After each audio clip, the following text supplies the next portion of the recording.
Section 5.2, verifying trigonometric identities. The 2 days that we spent on section 5.1 should have set you up to know some of the rules and some of the things that we're going to be looking for when we verify trigonometric identities. In a way, section 5.2 sometimes can be a little bit easier in that you know exactly when you are going to stop. Some of the problems we talked about the past couple of days, the questions came up with, well, how do I know when I'm done? And there wasn't really a right or wrong answer for that other than looking to see if your answer matched up with what was in the book. Today, you're going to know exactly when it is that you are done. Steps in verifying trigonometric identities. First step is we're going to work on one side of the equation. And most of the time, 99% of the time, you're going to want to pick the most complicated side to work with. What is the most complicated side? Well, it's the one that may have fractions in it, may have fractions that we need to add together, could have multiple trig functions rather than one trig function. You'll learn to recognize which is most complex. Step 2, and this is all the things that we worked on the past couple of days in section 5.1. You're going to work on that side and you're going to look to simplify it. What does simplifying it mean? Well, it could be adding fractions. It could mean separating the fractions. It could mean that you factor. It could be that you multiply by a conjugate. Any of those tools that we've talked about the last couple of days could be involved here. Once you are done simplifying, you will always look for any known identities. Again, if there are trig functions that are squared, don't forget about your Pythagorean identities. If you've done those steps, and again, you're going to want to follow this order. If we've looked for known identities and there's still nowhere else to go and we don't know what to do, remember every single trig function can be rewritten in terms of sine and cosine. So if you're at a point where you're stuck, go ahead and rewrite everything in terms of sine and cosine, but do not do that right away. Make sure you are always following this order. If you get in the habit of always changing everything to sine and cosine, you're going to make a lot of these identities way more difficult than what they need to be. Fifth step, try something. Don't sit there and stare. A lot of times you may try something, it may be incorrect, but it will give you some insight into, hey, this didn't work, so now maybe I need to go about doing it this way. Okay? Biggest thing here is always work on one side, simplify that side as much as possible. As a last resort, change things to sine and cosine if there is nowhere else to go.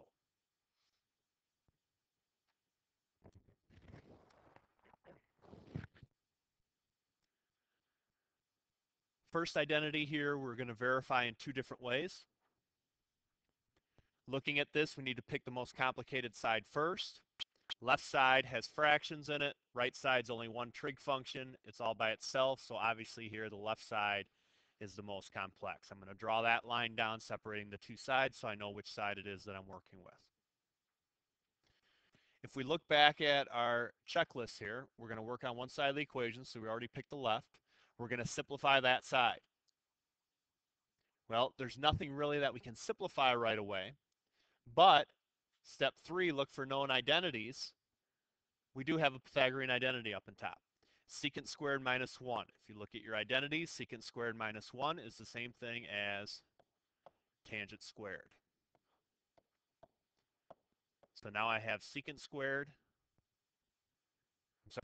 squared over secant squared. From here, nowhere really to go. There's no simplifying I can do. There's no fractions to add. I can't separate fractions.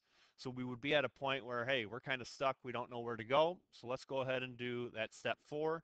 Change everything in terms of sine and cosine. Tangent squared. Well, we know tangent theta as a quotient identity is sine over cosine. So that means tangent squared is going to be sine squared over cosine squared. Down in the bottom, secant squared, we know 1 over secant is the same as cosine. So secant squared is going to be 1 over cosine squared. Now there is simplifying I can do. Multiply up by the reciprocal. When we multiply up by the reciprocal, cosine squared over 1, the cosine squareds are going to cancel, and we're going to simply be left with sine squared theta, which is what we needed to show. So as you're verifying these, keep in mind what it is you're trying to make it look like. Okay, in this case, we needed to make it look like sine squared. That is what we have shown that it is indeed equal to. Okay, looking at this a second way. So starting with our original problem, secant squared minus 1 over secant squared equals sine squared. Again, the reason we're going to do this two ways is just to reemphasize to you that there isn't necessarily a right or wrong way, which is why you may verify it one way, I may verify it another way, if both may be correct. Okay, so don't think there's only one way to do these problems. If at the beginning here you recognize, well, this numerator is a difference of two things, that means it came from two separate fractions, and I go ahead and separate those fractions. We get secant squared theta over secant squared theta minus 1 over secant squared theta. So all I've done is separate the fractions. From here, simplify. Secant squared over secant squared is equal to 1. Quotient identity, 1 over secant we know is cosine. So 1 over secant squared is going to be cosine squared. Now we have a Pythagorean identity, 1 minus cosine squared. Substituting your Pythagorean identity is the same thing as sine squared, which again is what we needed to show. So two very different ways of verifying this identity. One is no more correct than the other. There are probably other ways that it could have been done as well, so don't think there's one right or wrong way. Obviously, you need to show each step, and each step has to be substituting or simplifying properly, but there are multiple ways that you can verify most trig identities. Number 2, left side, once again, is most complex. So to draw our line separating the two sides, we have fractions that we need to add together. So let's go ahead and add them together. In order to add them together, we know we have to have a common denominator, which is going to be 1 minus sine x times 1 plus sine x. First fraction, we're missing the factor of 1 plus sine x. Second fraction, we're missing the factor of 1 minus sine x. Simplify. Up top, add like terms. We get 2. Sine x minus sine x cancels. Now, down in the bottom, whenever you have conjugate pairs, this is really probably about the only time you're going to want to multiply those together. Remember, we talked in section 5.1 of leaving it factored out because you're going to need to cancel factors most of the time. However, if these are conjugate pairs, go ahead and multiply them together. First thing squared minus the second thing squared. Now we have a Pythagorean identity there. 1 minus sine squared is the same as cosine squared. Apply your reciprocal identity. 1 over cosine we know is secant. So 2 over cosine squared is the same as 2 secant squared, which is again what we needed to show that it was equal to.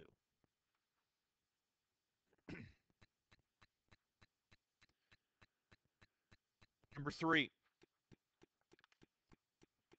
Once again, we're going to be working on the left side. Recognize right away that we have a couple of Pythagorean identities here. Tangent squared plus 1 is equal to secant squared. Cosine squared minus 1 is not equal to anything directly. Remember, we do know that sine squared equals 1 minus cosine squared. This again differs by a factor of -1. If I multiply both sides by -1, now we have something that we can directly substitute in. Cosine squared x minus 1 is the same as negative sine squared x. At this point, always keep an eye on what it is you're trying to show that it's equal to. You should feel pretty good about having this negative in here right now because we know that we need to show that it's equal to negative tangent squared. From here, nothing really that we can do. We're kind of at a spot where we're stuck. There's no more simplifying we can do. So let's go ahead and change everything to sine and cosine. Secant squared, we know as a reciprocal identity, is 1 over cosine squared. Multiply these two fractions now together. We get negative sine squared over cosine squared. Use your your quotient identities. Sine over cosine we know is tangent. So sine squared over cosine squared has to be tangent squared, which again is what we were trying to show it is equal to.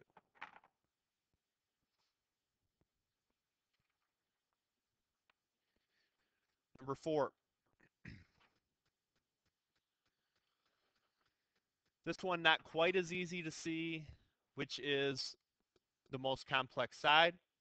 I'm going to pick to work on the left-hand side, reason being, when you're thinking of most complex, think in terms of fractions. Would you rather have to add fractions together and go through the process of getting a common denominator, or would you rather be able to multiply fractions together, which is on the right side, and just be able to multiply straight across the top, straight across the bottom?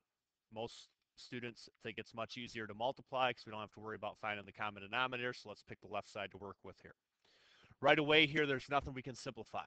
There are no fractions to add together in this form. There are no Pythagorean identities, no cofunction identities, no obvious identities to substitute, so let's change everything to sine and cosine right away. Sine x over cosine x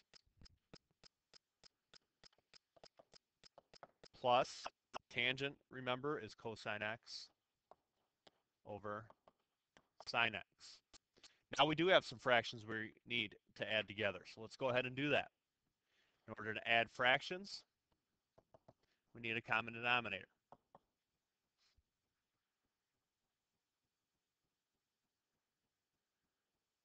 First fraction, we're missing a factor of sine, so I need to multiply that by sine, gives us sine squared. Second one, we're missing a factor of cosine, so I need to multiply that by cosine, gives us cosine squared. Now, once we've simplified, look for any known identities.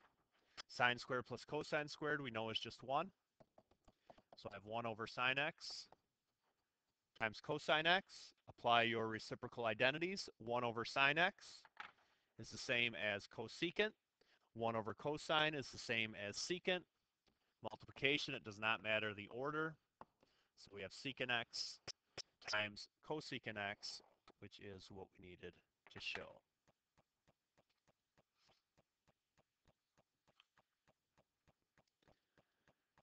Okay, number 5. Pick the most complex side. Again, not quite as clear which is most complex. We have addition on the left.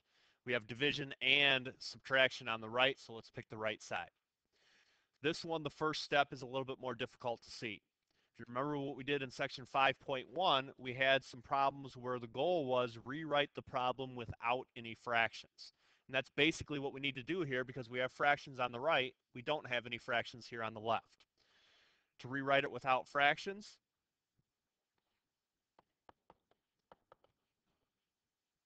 we multiply by the conjugate.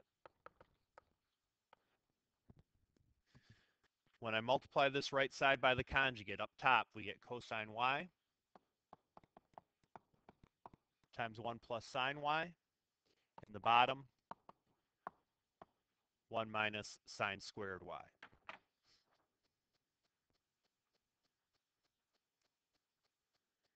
From here, look for known identities. In the bottom, Pythagorean identity, something squared, 1 minus sine squared is equal to cosine squared, so go ahead and make that substitution.